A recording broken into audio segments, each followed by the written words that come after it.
মিঠি এবার প্লুটোকে বিয়ে করে মৌর মুখোমুখি হয়ে মৌকে বুঝিয়ে দিল যে প্লুটো মিঠিকে ভালোবাসে। হ্যাঁ বন্ধুরা, এমনটা হতে চলেছে আজকের পর্বে। বিস্তারিত জানতে ভিডিওটিতে লাইক দিয়ে চ্যানেলটিকে সাবস্ক্রাইব করে পুরো ভিডিওটি তোমরা দেখতে থাকো। গল্পের শুরুতে আমরা দেখতে পারবো পুলিশ যখন অ্যারেস্ট করতে মিঠিদের বাড়িতে আসে, তখনই কমলিনী বলতে লাগলো, আপনারা কিসের ভিত্তিতে আমাদের বাড়িতে এসেছেন?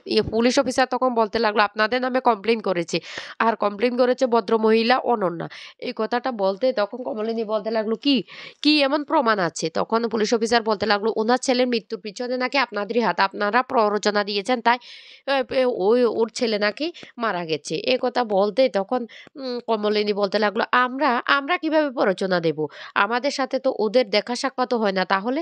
তখন অফিসার বলতে লাগলো, কিছুদিন আগে নাকি একটা বিয়ে হয়েছিল, বিয়ের অনুষ্ঠানে নাকি আপনার মেয়ে সেখানে গিয়েছিল, তারপর নাকি ওকে অনেক অপমান করেছে।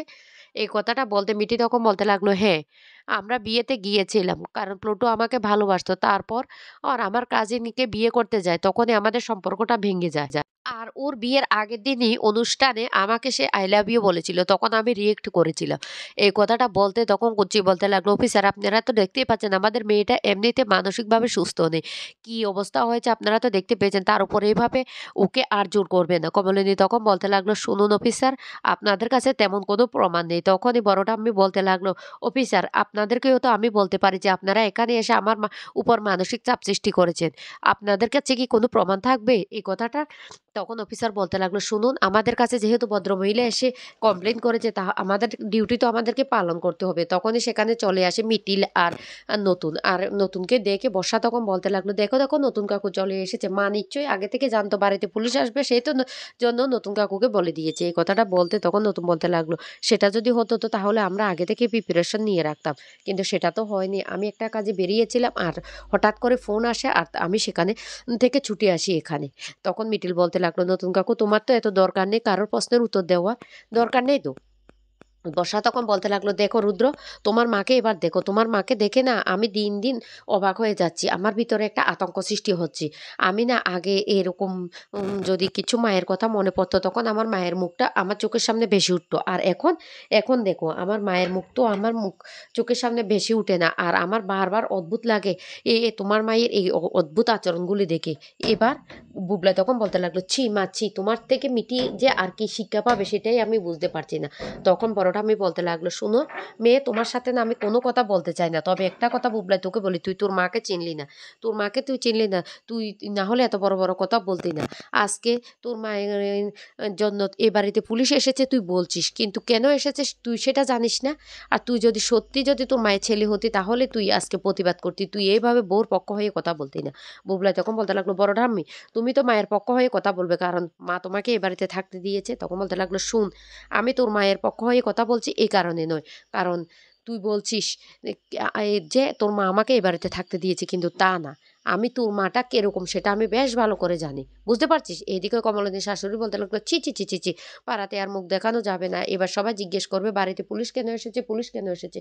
এবার আমি পাড়ার মানুষকে কি এমন জবাব দেব? তখন কমলিনীর শাশুড়ির বোন বলতে লাগলো, দিস না, তোর যখন ভালো লাগবে না উত্তর তুই দিস না, তুই উত্তর দিতে যাবি কেন? আর তোর যদি এতই ভালো না লাগে তাহলে তুই এ বাড়ি থেকে চলে যা, এ বাড়িতে থেকে তুই কি করবি?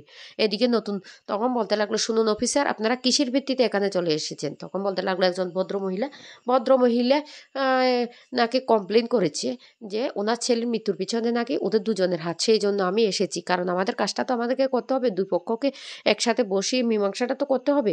তখন নতুন বলতে লাগলো, শুনুন, ও ও যে মারা যায়নি তার যথেষ্ট প্রমাণ আমার কাছে আছে, আমি আপনাকে সমস্ত প্রমাণ পাঠিয়ে দেব।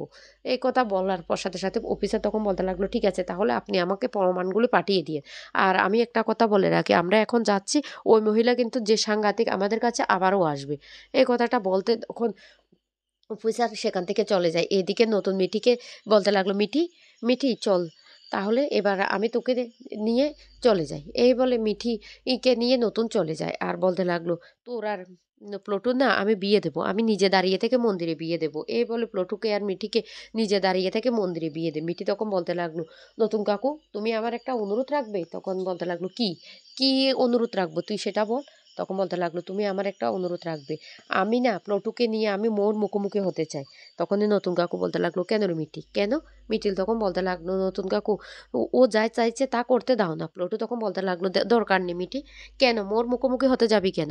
তখনই মিঠি বলতে লাগলো, "আমি মোর অনেক অপমান সহ্য করেছি, কিন্তু আমি তখন জানতাম যে তুই মৌকে ভালোবাসিস, সেই জন্য আমি কোনো প্রতিবাদ করিনি, সমস্ত অন্যায় আমি মুখ বুজে সহ্য করেছি। দেখ আজকে আজকে ও তোর জন্য আমাদের বাড়িতে পুলিশ এসেছে আমার মাকে অ্যারেস্ট করতে, আমাকে অ্যারেস্ট করতে। সত্যি যদি আজকে আমার মাকে অ্যারেস্ট করে নিয়ে যেত তাহলে কি অবস্থা হতো, আমার মা কি করে মুখ দেখাতো সেটা বল।" এই কথাটা বলতে প্লটু তখন বলতে লাগলো, "প্লিজ তুই আমাকে ক্ষমা করে দিস।"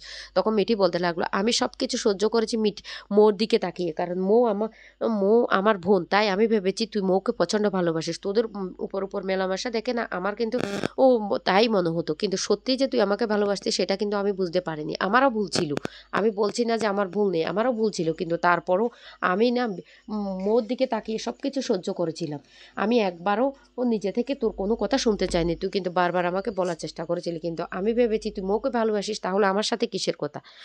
প্লটু তখন বলতে লাগলো, "আমি অনেকবার চেষ্টা করেছিলাম কিন্তু তুই আমার কোনো কথা শুনিসনি।" তখন নতুন কাকু বলতে লাগলো, "যা হওয়ার হয়ে গেছে, এরকম সিদ্ধান্ত আর জীবনে কোনোদিন নিবি না।" তখনই বলতে লাগলো, "চল তাহলে চল।" নতুন কাকু তখন বলতে লাগলো, "তোদের সাথে আমিও যাবো মৌদের বাড়িতে।" তখনই এই কথা শুনে মিঠি বলতে লাগলো, "ঠিক আছে।" এরপরে নতুন কাকু প্লটুকে নিয়ে মিঠি চলে যায় মৌদের বাড়িতে। আর মৌ তখন ওদেরকে একসাথে দেখে রীতিমতো অবাক হয়ে যায় আর বলতে লাগলো, "মিঠি, প্লটু তুই?" তখন মিটি বলতে লাগলো, "হ্যাঁ, তোর আজকে কিছু প্রশ্নের উত্তর দেওয়ার জন্য আমি প্লটুকে সাথে করে এখানে নিয়ে এসেছি। কি ভেবেছিস তুই? তুই তো দেখতে পাচ্ছিস প্লটুর মৃত্যুর পরে দিব্যি আছিস। তোর তো কোনো প্রবলেম হয়নি। আমি তো স্পষ্ট দেখতে পাচ্ছি। আসলে তো প্লটু যে মারা যায়নি সেটা তো তুই জানতি না। কারণ নতুন কাকু আমাদেরকে বলে দিয়েছে, তোদের কাছে বলেনি। আর আমি সবসময় ভাবতাম তুই অনেক ভালোবাসতি প্লটুকে, সেই জন্য আমি সব কিছু সহ্য করেছি। তারপরেও কিন্তু তুই ওই প্লটুকে যে ভালোবাসতি না সেটা আমি বুঝতে পারিনি। আজকে আমি বাড়িতে এসে বুঝতে পারলাম তুই প্লটুকে ভালোবাসতি না। তুই জাস্ট বিদেশ যাওয়ার জন্য প্লটুকে বিয়ে করতে চেয়েছিলি। সেটার আজকে জলযন্ত্র প্রমাণ। না হলে তুই এইভাবে প্লটুকে মৃত্যুর পর তুই আবার আরেকজনের সাথে মেলামেশা করতে পারতিস না। মৌ তখন বলতে লাগলো, "মুখ সামলে কথা বল। তুই এসব কি বলছিস?" তখন মিটি বলতে লাগলো, "তার যথেষ্ট প্রমাণও আমার কাছে আছে। সময় হলে আমি দিয়ে দেব। এখন শুন, প্লটু তোকে নয় আমাকেই ভালোবাসতো। আর ওইদিন ভালোবাসার কথাটা তুই বলেছিলি না মিথ্যে বলেছে? সেটা সত্যি বলেছিল, কিন্তু আমি তো শুনিনি।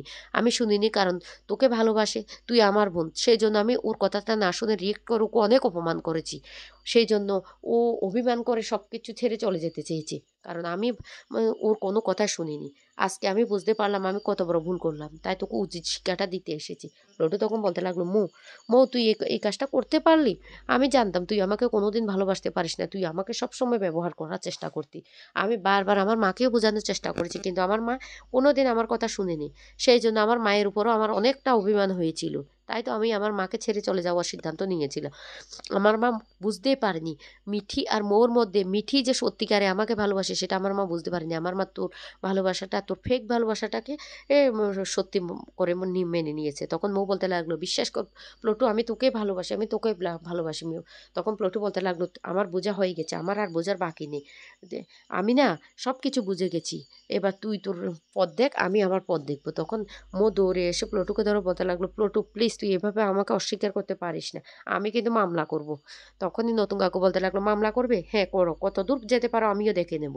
আমি নিজে দাঁড়িয়ে থেকে মিঠি আর প্লটুর বিয়ে দিয়েছি। এবার দেখি তুমি কি করে প্লটুকে কেড়ে নিয়ে যাও। অনেক তো করেছো, শেষ পর্যন্ত ছেলেটাকে হারিয়ে ফেলার চেষ্টা করেছিলে।" তো বন্ধুরা, এটা হলে কেমন হবে অবশ্যই কমেন্ট করে জানাবে।